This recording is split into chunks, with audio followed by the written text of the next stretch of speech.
আমাদের new YouTube channel success all friends আইডিতে। আমরা এখন যে কাজটি করতে যাচ্ছি, আমাদের আইডির দ্বিতীয় ভিডিও। আমরা আমাদের কুষ্টিয়া জেলা দৌলতপুর উপজেলা ফিলিপনগর ইউনিয়নের বাইরের মাটিতে অবস্থিত সীমান্তবর্তী একটা এলাকা আলীনগর নামের সেই বিখ্যাত জায়গা। বিখ্যাত জায়গা বললেই চলে। তাই আপনারা দেখতে পাচ্ছেন কি সুন্দর ওয়েদার, চারদিকে মাঠ এবং মধ্য দিয়ে বেঁকে চলা একটি রাস্তা। বিউটিফুল একটা ওয়েদারের মধ্য দিয়ে আমরা এই ব্লগটি করতে চলেছি। আপনারা দেখতে পাচ্ছেন আনুমানিক 30 থেকে 32 ডিগ্রি সেলসিয়াস হবে। তাও এখন কি সুন্দর একটি ওয়েদার।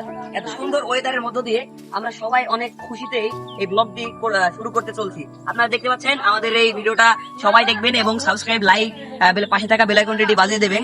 অবশ্যই আমাদের পাশে থাকবেন। সকলকে ধন্যবাদ। আসসালামু আলাইকুম। তো অবশেষে আমরা রওনা হলাম। প্রচুর রোদের ভিতরে ছাতা না দিয়ে তো যাওয়াই যায় না, অনেক কষ্ট হয়ে যায়। এবং শেষ পর্যন্ত দেখার জন্য আপনারা পাশেই থাকুন, শেষ পর্যন্ত ভিডিওটা অবশ্যই দেখবেন। আমাদের এই ভিডিওর মূল উৎস হলো আপনাদেরকে আমরা আজকে এই সুন্দর প্রকৃতির একটি সুন্দর আবহাওয়া সুন্দর একটি ওয়েদার দেখাবো এবং সুন্দর মাঠ দেখাবো। আমাদের এখানে একটি বড় মাঠ রয়েছে, সেটা দেখাবো। যেতে যেতে আমাদের টিম মেম্বারের চোখে এক্সাক্ট পাখির ভাষা দেখতে পেল। তারা দেখুন যে তারা পাখির ভাষাটি মানে দেখার জন্য কি কৌতূহল, ওদের মনে এত কৌতূহল জাগলো যে ওরা রাস্তা থেকে নিচে দৌড়ে চলে গেল। আপনারা দেখতে পাচ্ছেন, এইটুকু দেখেন, অনেক মজার ভিডিও একটি। পাখিগুলো অবশ্যই আমার একটি টিমমেট হয়তো বা নিচে নামবে, দেখেন নিচে নামার জন্য সে পাগল হয়ে গেছে পুরা। আর এই পাখিগুলোকে আমাদের গ্রাম্য ভাষায়, হয়তো আপনাদের এখানে অন্য ভাষায় ডাকতে পারে, কিন্তু আমাদের গ্রাম্য ভাষায় এটাকে বলা হয় গাং শালিক। এরা বালুর ভিতরে বাসা করে থাকতে খুবই ভালোবাসে, যেহেতু এরা মানে নদীর আশেপাশেই থাকে, সীমান্তবর্তী এলাকায় এরা বেশি বসবাস করে।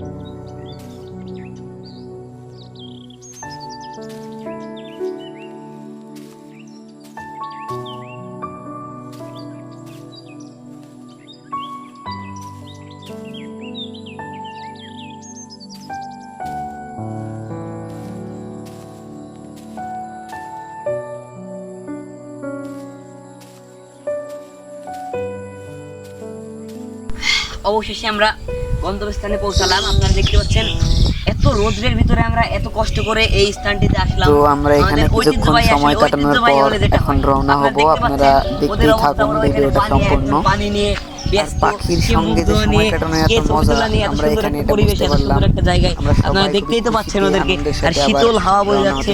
পাশে আবার একটা নদী, দেখেন কি মর্মান্তিক একটা মনে করেন এলাকা। পাশে একটা সুন্দর নদী আছে, তার ওই পারেও মনে করেন যে মাঠ আছে, আবার এই পারেও মাঠ। বিশৃঙ্খল সৃষ্টি হবে না এমন একটি জায়গা।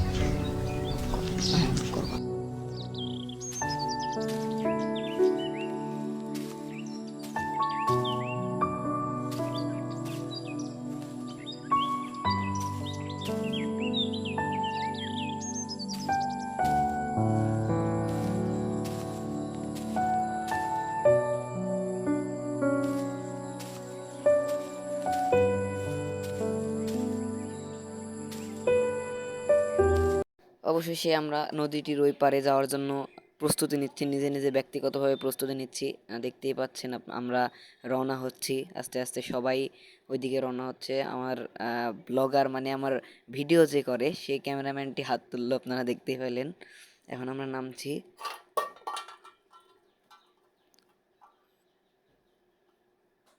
এখন নামবো, আপনারা দেখতেই পাচ্ছেন তাড়াহুড়ো করছে কত। ওই যে তাড়াহুড়ো, এখানে না পৌঁছাতেই ওরা ওইখানে মানে জমাট বেঁধে গিয়েছে। আর আসলে এই গ্রামটি একটু সীমান্তবর্তী এলাকায়, এই জন্য এই এলাকাটির ভারসাম্য বজায় রাখে হচ্ছে ওই ছোট ওই টংটি, নৌকা বললেই চলে, এক ধরনের ছোট নৌকা টাইপেরই, ওইটাই এই পুরো এলাকার মনে করেন যে ভারসাম্য বজায় রাখে ওরাই। এটা দিয়েই মানুষ পারাপার। হয়তো আমরা এখন উঠছি, আমার টিমমেট সবাই উঠছে, দেখা যাক। সবাই উঠছে তাড়াহুড়ো করে, খুবই তাড়াহুড়ো মনে, খুবই খুশি, ওদের আনন্দ জেগেছে তো তাই। এখানে এই পারে একটা রশি দেওয়া, ওই পারে একটা রশি বান্ধা, মানে মিডিলে ওই জিনিসটা আর কি, সমান সমান রশি দুই সাইডেই, কিন্তু মনে করেন যে মধ্যে আসলে ওই নৌকাটি। এখন আমরা উঠলাম, খুবই খুশিতে আছি। মানে এই গ্রামটির ফুল ভারসাম্য বলতে এই জিনিসটা রাখে। দেখছেন তো, কৃষকরা আমাদের সঙ্গে পারাপার করছে। ওদের যত খেতে যত ধান গম যত শস্য আবাদ করে না কেন, সবগুলাই এটাই করেই পারাপার হয়। তবে আমরা খুবই খুশির সাথে এটা পারাপার হচ্ছে এখন নদীর উপরে আমরা। তো এখন আমরা নামবো, নামার পরে আবার সকলের সাথে দেখা হবে।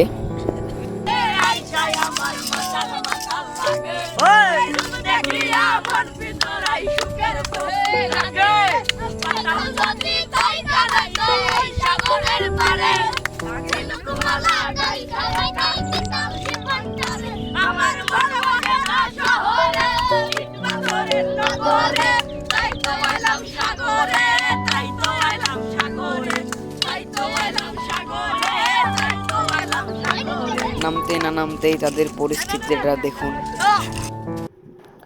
অবশেষে আমরা মাঠের দিকে রওনা হচ্ছি এবং নেক্সট পার্টে আপনাদেরকে আমাদের যে মজা এবং গান করেছে ওইগুলো দেখাবো। আশা করা যাক পাশেই থাকুন। চ্যানেলটিকে সাবস্ক্রাইব করুন, লাইক দেন, ফলো করুন এবং পাশে থাকা বেল আইকনটি বাজিয়ে দিন। এই বলেই ভিডিওটা শেষ করতে যাচ্ছি। সকলকে সালাম, আসসালামু আলাইকুম, ধন্যবাদ সকলকে।